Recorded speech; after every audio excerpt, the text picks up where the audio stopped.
ang balita ko, may warrant daw ako pag... Hindi, totoo. Yung sa ICC or something. Matagal na akong hinahabol ng mga putang ina.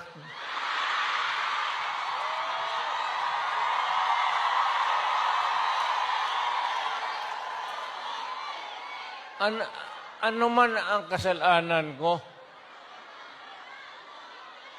na ginawa ko man ang lahat sa panahon ko para may konting katahimikan at mapayapa ang buhay ng Pilipino. Ang problema nito, ewan ko kung ang tingin ng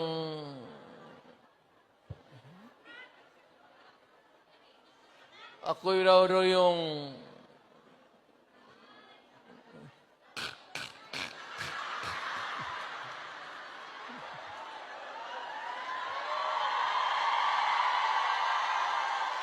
o ganito na lang. Ito ganito na lang.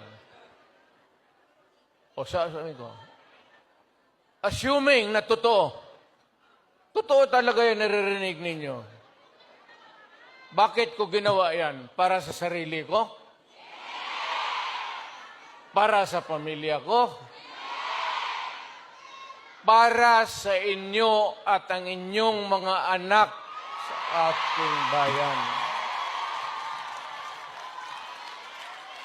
Kaya ako man,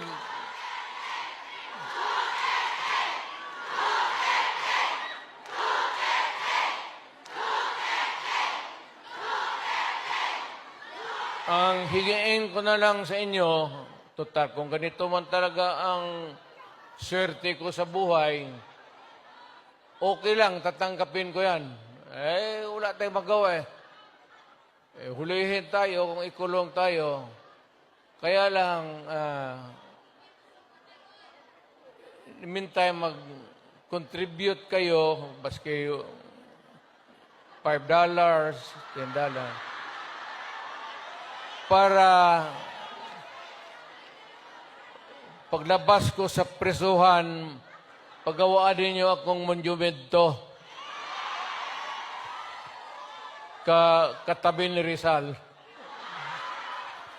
Si Rizal may hawak na libro